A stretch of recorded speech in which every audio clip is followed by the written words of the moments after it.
नमस्कार बच्चों, कैसे हैं आप सब। आशा करती हूँ आप सभी अच्छे होंगे, स्वस्थ होंगे, खुश होंगे और अपनी पढ़ाई भी अच्छे से कर रहे होंगे। तो जैसा कि आप सभी जानते हैं, मैं हूँ आपकी हिंदी की अध्यापिका और मैं स्वागत करती हूँ आप सभी का आईसीटी वर्चुअल क्लासरूम में। और आज हम यहाँ पर एकत्रित हुए हैं पढ़ने के लिए क्लास 11th की हिंदी।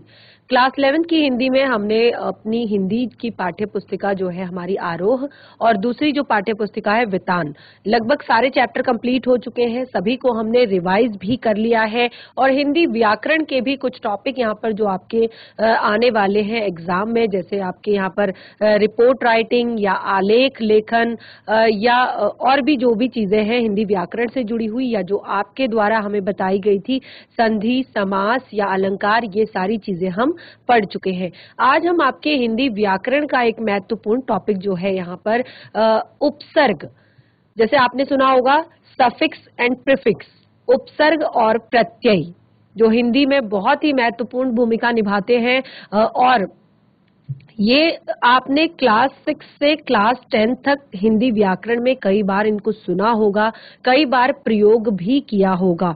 तो जैसे कि अगर अभी आप क्लास 11th में हैं, इसके बाद आप क्लास 12th में आएंगे, फिर आप कुछ कॉम्पिटिटिव एग्जाम देते हैं, जो भी आप कोई भी प्रतियोगी परीक्षा देते हैं, तो जब भी आप हिंदी का पेपर उसमें अगर अटेंड करते हैं तो हिंदी में आपको इस तरह उपसर्ग और प्रत्यय वहां पर जरूर मिलते हैं, जिनको आपने सॉल्व करना होता है। और ये हिंदी व्याकरण के आपके बहुत ही ज्यादा महत्वपूर्ण टॉपिक है।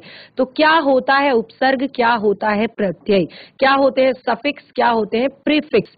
प्रीफिक्स यानी कि उपसर्ग, उप यानी कि पहले लगने वाला, और सफिक्स यानी कि बाद में लगने वाला, प्रत्यय यानी कि बाद में लगने वाला। तो आज हम इसका जो एक पहला टॉपिक है उपसर्ग यानी कि प्रीफिक्स, पहले लगने वाले जो शब्द है, इनको हम पढ़ेंगे।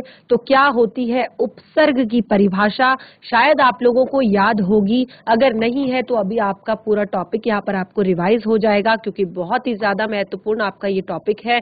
तो सभी बच्चे रेडी हो जाएंगे अपनी कॉपी पेन पेंसिल लेकर, क्योंकि इसको आपको कॉपी में नोट डाउन भी साथ के साथ करना है, क्योंकि केवल पढ़ने से आपको ये समझ में नहीं आएगा। तो चलते हैं स्मार्ट बोर्ड की तरफ, शुरू करते हैं अपने आज का सेशन।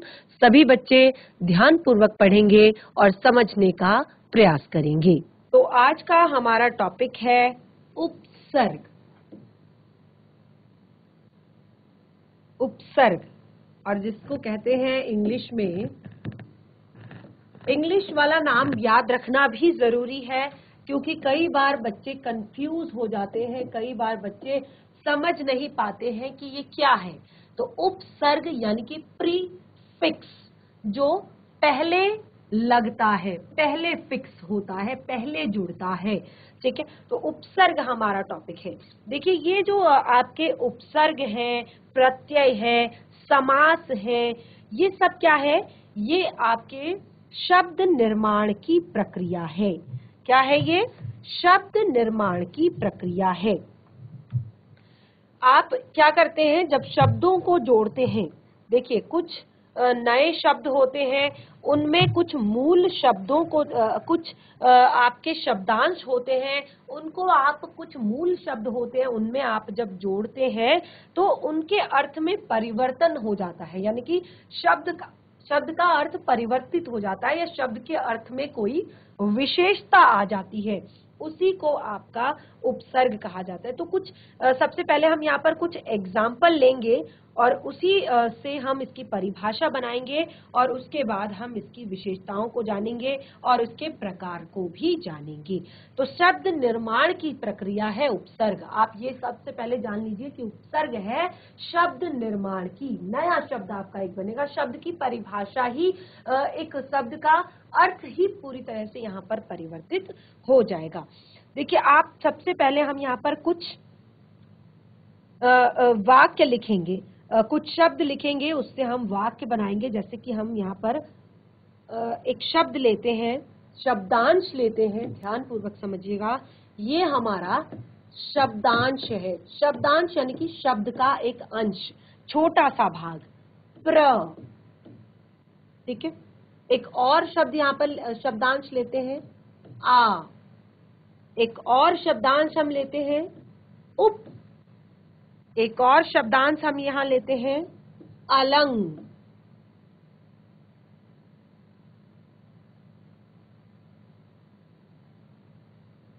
ये हमारे कुछ शब्दांश हैं। क्या है? शब्दांश हैं, जिनको हमने कुछ मूल शब्द जो है, तो एक मूल शब्द हम यहां पर लेंगे कार। Car, car, car. तो आप देख सकते हैं हमने यहां पर शब्दांश लिया, अलग अलग तरह के हमने शब्दांश लिए, फिर हमने एक मूल शब्द लिया। तो देखिए प्र हमने शब्द लिया, उसके साथ हमने मूल शब्द लिया कार। आ हमने मूल शब्द लिया कार। उप मूल शब्द लिया कार। अल मूल शब्द लिया कार। तो देखिए एक नवीन शब्द बन जाता है। यहाँ पर देखिए कार का आपका एक ही अर्थ होता है, कार यानी कि एक गाड़ी भी आप उसको कह सकते हैं, ठीक है। लेकिन अगर आप इसमें अलग तरह का प्रत्यय जोड़ते हैं, आपने प्र शब्द जोड़ा तो प्र प्रत्यय जोड़ा, तो ये क्या बन गया? प्रकार। देखिए पूरी तरह से अर्थ परिवर्तित हो चुका है मूल शब्द का। आ शब्द से इसका प्रत्यय जोड़ा आकार, उप शब्द से इसको जोड़ा उपकार, अलंग शब्द से इसको जोड़ा अलंकार, ठीक है। तो एक शब्द हम यहाँ पे और लेते हैं जिससे हम इसको आपके लिए क्लियर करेंगे। तो हमने देखा कि हमने कुछ शब्दांश लिए और उसके बाद हमने मूल शब्द लिया कार, और उसी मूल शब्द कार का आपको एक ही अर्थ पता चलता है कि गाड़ी, छोटी वाली जो गाड़ी होती है कार, ठीक है। अगर मैं उस पर इतने सारे उपसर्ग जोड़ दूं, इतने सारे प्रीफिक्स जोड़ दूं, तो देखिए कितने अलग अलग प्रकार के आपके शब्द बन रहे हैं। प्रकार जिसका अर्थ बिल्कुल अलग है, आकार जिसका अर्थ बिल्कुल अलग है, उपकार जिसका अर्थ बिल्कुल अलग है, अलंकार जिसका अर्थ बिल्कुल अलग है। एक और एग्जाम्पल हम यहां पर लेते हैं। मूल शब्द है हार। मूल शब्द है हार। इस पर हम प्रत्यय जोड़ेंगे, इस पर हम प्रत्यय यानी कि शब्दांश जोड़ेंगे। शब्दांश हम इस पे जोड़ेंगे। क्या शब्दांश जोड़ेंगे इस पे हम? एक हम जोड़ेंगे प्र, एक हम जोड़ेंगे वी, एक हम जोड़ेंगे आ। तो ये हम इस पर अलग अलग प्रत्यय जोड़ेंगे। तो हार का क्या अर्थ होता है? हार का क्या अर्थ होता है? हार का एक अर्थ होता है हारना, एक अर्थ होता है माला, ठीक है, केवल दो अर्थ। लेकिन जब हमने यहाँ पर तीन अलग अलग तरह के प्रत्यय जोड़े हैं, तो अब आप देखिए कितने नवीन शब्द हमारे बनते हैं, कितने नए शब्द हमारे यहाँ पर बन रहे हैं। तो इसीलिए हमने कहा कि ये एक शब्द निर्माण की प्रक्रिया भी है। तो कितने नए शब्द हमारे यहाँ पर बनते हैं। देखिए प्र के आगे जोड़ा प्रहार, वी के आगे जोड़ा विहार, आ के आगे जोड़ा आहार, ठीक है। तो इस तरह से यहाँ पर आप तीन शब्द आप देख सकते हैं यहाँ पर बन गए हैं। केवल एक मूल शब्द हमने लिया हार, और उसी से हमारे तीन शब्द हमारे बन गए हैं। तो केवल यहाँ पर दो अर्थ थे हार के, हारना या माला, और इस पर हमने प्रत्यय जोड़ा प्र वी आ, और हमारे नए शब्द बने प्रहार, विहार, आहार। ठीक है, तो इस तरह से एक शब्द में भी आप इसको देख सकते हैं। जैसे हमने कहा, अगर मैं केवल हार शब्द का प्रयोग करूं, ठीक है, हार शब्द का अगर मैं प्रयोग करूं और हार शब्द में मैं आ प्रत्यय जोड़ूं, तो हार शब्द का अर्थ होगा, प्रत्यय जोड़ने से बनेगा आहार। और देखिए पूरी तरह से अर्थ परिवर्तित हो चुका है। हार का सेम अर्थ आप यहाँ पर लेंगे, हार का अर्थ हारना और माला, लेकिन जब हमने उसमें आ प्रत्यय जोड़ा तो वो बन गया आहार। तो आहार का अर्थ होता है भोजन। आहार का क्या अर्थ होता है? भोजन। तो बिल्कुल अर्थ यहाँ पर बिल्कुल पूरी तरह से परिवर्तित हो गया है। कहाँ हार का आपका मतलब निकल रहा था हारना या हार जाना, और माला जो गले का हार होता है, और जब हमने इसमें आ प्रत्यय जोड़ा तो एक नया ही शब्द हमारा बना और शब्द के अर्थ में पूरी तरह से परिवर्तन आ गया है। तो अब आपने यहाँ पर जो भी हमने यहाँ पर उदाहरण दिए हैं, जैसे कि हमने यहाँ पर कार का उदाहरण दिया है, तो यहाँ पर सभी शब्दों का आप देख रहे हैं मूल शब्द केवल एक ही है। क्या है? सभी शब्दों का मूल शब्द एक ही है, वो है आपका कार। तो देखिए इस मूल शब्द से हमने विभिन्न शब्दांशों को जोड़कर यहाँ पर नए शब्द बनाए हैं। और आप देख सकते हैं मूल शब्द एक ही मूल शब्द से सबका निर्माण हुआ है, फिर भी इनके अर्थों में भिन्नता है। और इन्हीं जो मूल शब्दों में जो भी ये शब्दांश जोड़े जा रहे हैं, इन्हीं को उपसर्ग कहा जाता है। तो उपसर्ग की परिभाषा अब हम यहाँ पर बनाएंगे।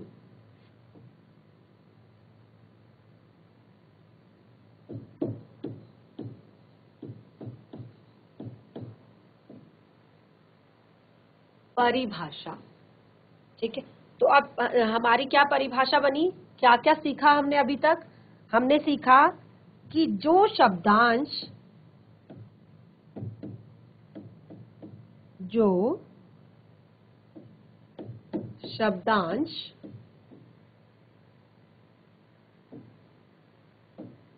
मूल शब्द के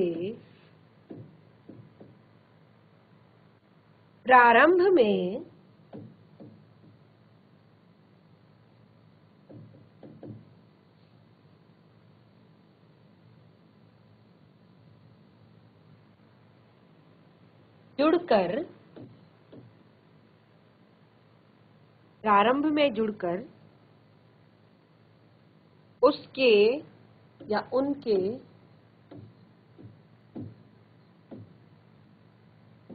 अर्थ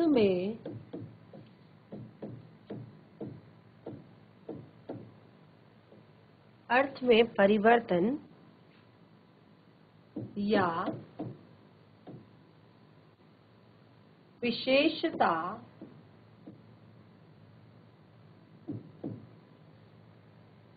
ला देते हैं,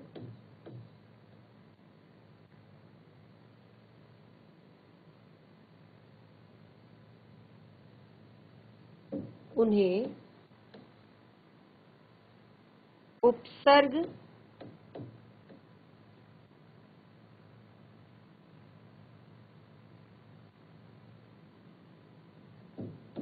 कहा जाता है। उन्हें उपसर्ग कहा जाता है। तो हमने कहा जो शब्दांश मूल शब्द के प्रारंभ में जुड़कर उनके अर्थ में परिवर्तन या विशेषता ला देते हैं, उन्हें उपसर्ग कहा जाता है। तो देखिए अब ये तो हमने बता दिया, इसकी कुछ विशेषताएं भी हैं। तो विशेषताएं देखिए यही है कि ये शब्द के प्रारंभ में विशेषताएं आप लिख लीजिए यहाँ पर, विशेषताएं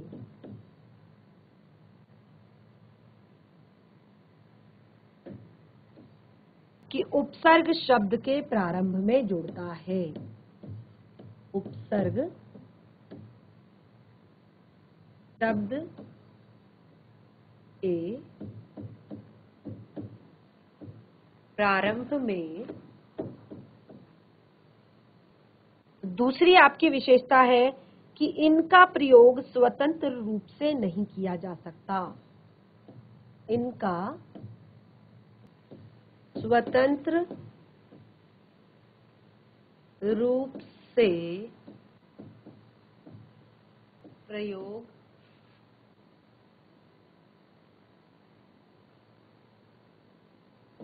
नहीं किया जा सकता। और इसका एक और हम बहुत ही ज्यादा महत्वपूर्ण इसका एक पॉइंट है कि ये शब्दों में पूर्व में जुड़कर, ये शब्दों के पूर्व में जुड़कर उनका अर्थ बदल देते हैं।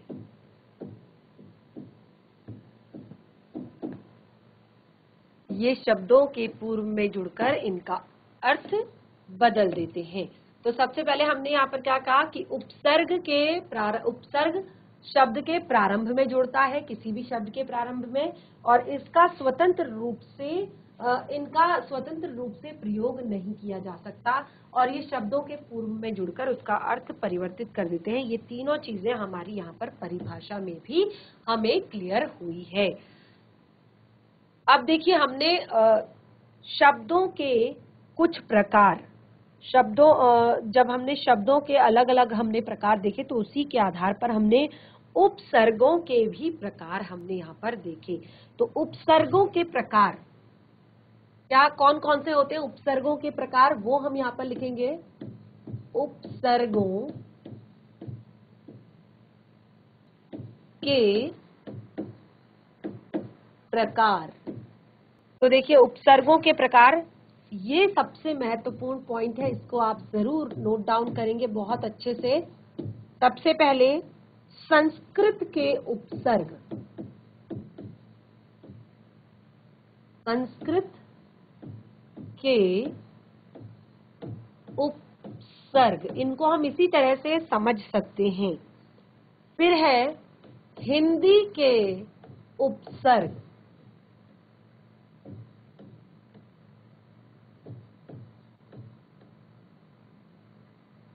फिर आपका है उर्दू, फारसी के उपसर्ग। फिर आपका आता है अंग्रेजी के उपसर्ग। तो ये हमने यहाँ पर आपको प्रकार बताए कि उपसर्गों के कितने प्रकार होते हैं। तो उपसर्गों के प्रकार में सबसे पहले हमने कहा संस्कृत के उपसर्ग, हिंदी के उपसर्ग, उर्दू फारसी के उपसर्ग और अंग्रेजी के उपसर्ग। अब हम सभी उपसर्गों को अलग अलग तरह से पढ़ेंगे। सबसे पहले हम संस्कृत के उपसर्ग पढ़ेंगे कि क्या होते हैं संस्कृत के उपसर्ग, किस तरह से इनका प्रयोग किया जाता है, ठीक है। फिर हम हिंदी के उपसर्गों के बारे में पढ़ेंगे, उनके प्रयोग को पढ़ेंगे कि किस तरह से इनका प्रयोग किया जाता है।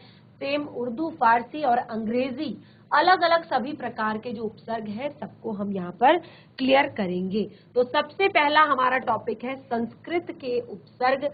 तो संस्कृत के उपसर्गों को हम पढ़ेंगे। नंबर 1 है हमारा संस्कृत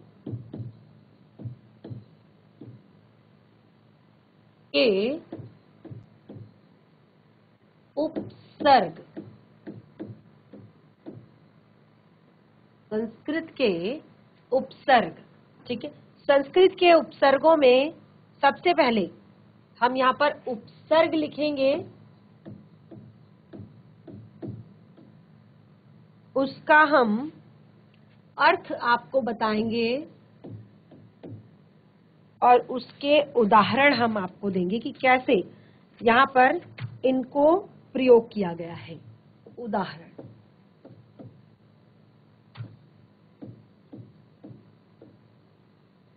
ये एक उपसर्ग हम देंगे, फिर उसका अर्थ हम बताएंगे और फिर हम देखेंगे कि उसका प्रयोग हम कैसे करते हैं। ठीक है, तो देखिए यहाँ पर एक उपसर्ग है आपका अति, संस्कृत का शब्द है। अति कौन सा शब्द है? संस्कृत का। तो इसका अर्थ होता है अधिक। इसका अर्थ होता है अधिक। तो हम बहुत से अलग अलग मूल शब्द लेकर, जैसे अगर मैं लूं शय या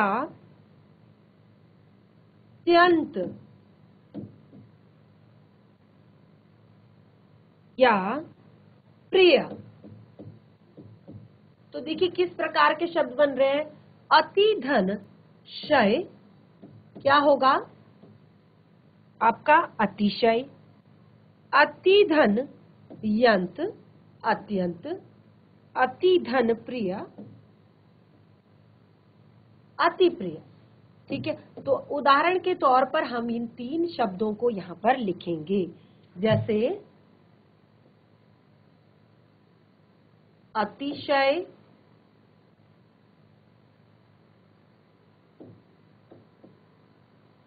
और अति प्रिय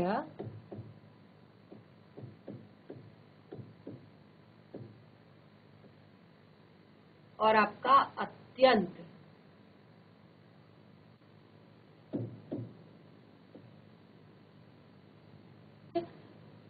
एक और हम यहाँ पर लेंगे संस्कृत का अप। अप का अर्थ होता है बुरा या हीन या लघु, छोटा। ठीक है, तो अप का अर्थ होता है बुरा, हीन या लघु। तो हम किस तरह से इसको जोड़ेंगे? अप मान। ठीक है, अप यश, अप कार।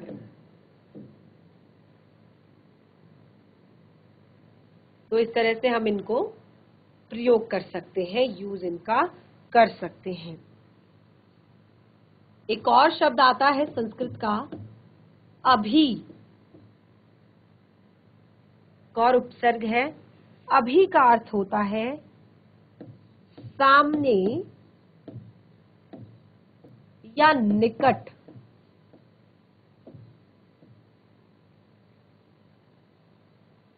तो अभी से हम बनाएंगे अभिमान या अभियान।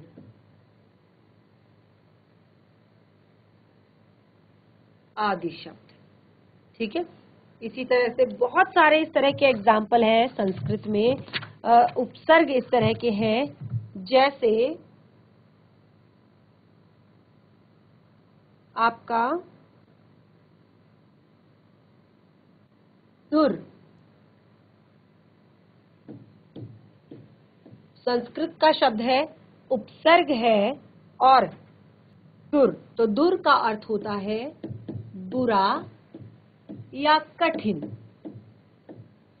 ठीक है, बुरा या कठिन। तो इसके हम किस तरह से करेंगे प्रयोग? इसका उदाहरण, दुराचारी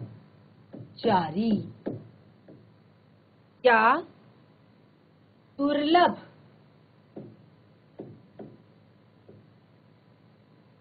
ठीक है, या फिर दुर्गुण। तो इस तरह से बुरा या कठिन।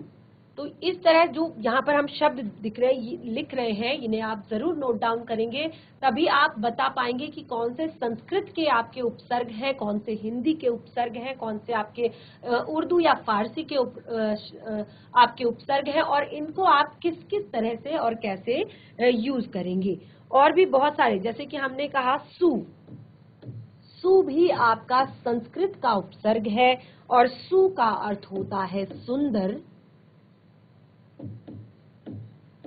या अधिक भी होता है। तो देखिए किस तरह से इसको एग्जाम्पल के तौर पर हम जाते हैं, समझाते हैं। सुलभ, सुपुत्र,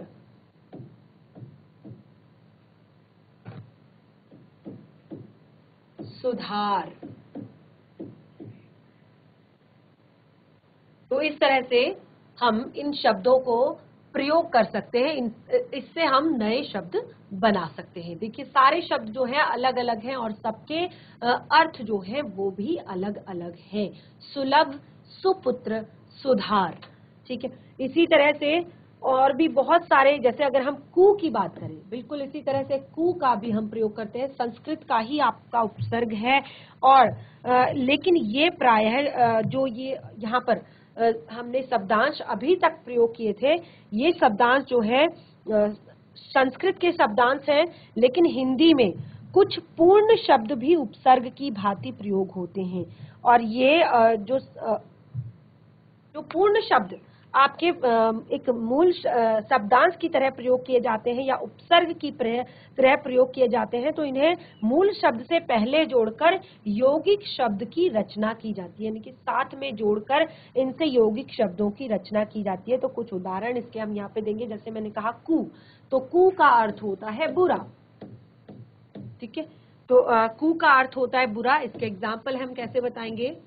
कुपुत्र, कुमार्ग,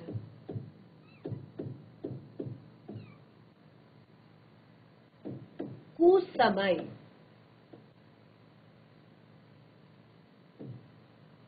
ठीक है। चीर,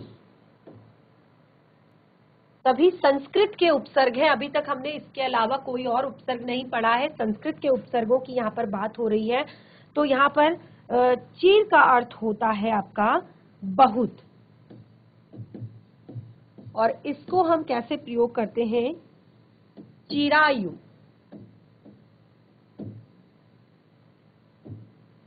चीरकाल,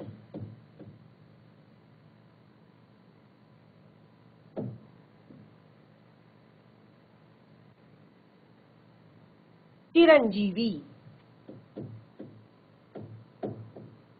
या चिरंजीव,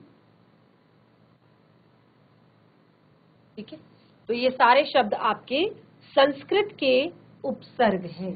तो उपसर्गों में अभी तक हमने यहाँ पर उपसर्ग की परिभाषा हमने पढ़ी है। सबसे पहले हमने उपसर्गों के बारे में जाना कि उपसर्ग आखिर होता क्या है और कैसे हम इसको प्रयोग करते हैं, और किस तरह से उपसर्गों के जो नए शब्द बनते हैं, यानी कि उपसर्ग एक शब्द निर्माण की प्रक्रिया है। जिस तरह समास के द्वारा, समासीकरण की प्रक्रिया के द्वारा हम नए शब्द का निर्माण करते हैं, उसी तरह उपसर्ग भी हमें नए शब्द का निर्माण करवाता है।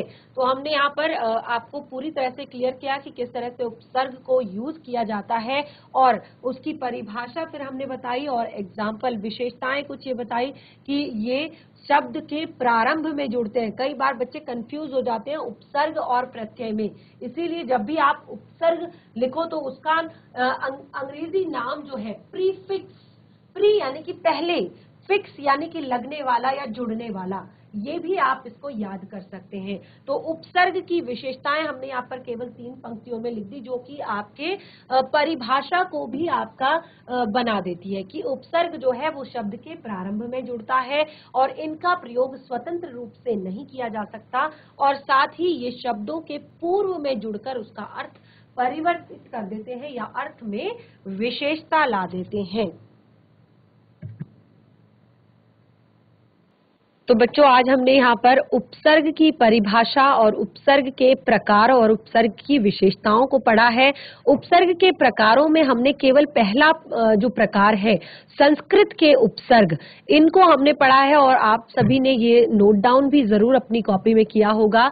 तो आप इसको घर पर एक बार जरूर रिवाइज करें और इसके बाद हम कंटिन्यू करेंगे इस टॉपिक को अपने बाकी के प्रकारों के साथ। जैसे कि हमने कहा, हिंदी के भी उपसर्ग कुछ हम यहाँ पर पढ़ेंगे, उर्दू और फारसी के भी कुछ उपसर्ग हम यहाँ पर पढ़ेंगे और अंग्रेजी के भी उपसर्ग हम कुछ यहाँ पर पढ़ेंगे। तो किस तरह से इन शब्दांशों से, इन उपसर्गों से शब्द का अर्थ परिवर्तित होता है, शब्द में विशेषता आती है, ये एग्जाम्पल्स के साथ हम यहाँ पर देखेंगे। तो आज का हमारा जो सेशन है वो यहीं पे समाप्त होता है। हम मिलेंगे अपने नेक्स्ट सेशन में एक नए पार्ट के साथ। तब तक के लिए धन्यवाद। आपका दिन शुभ हो।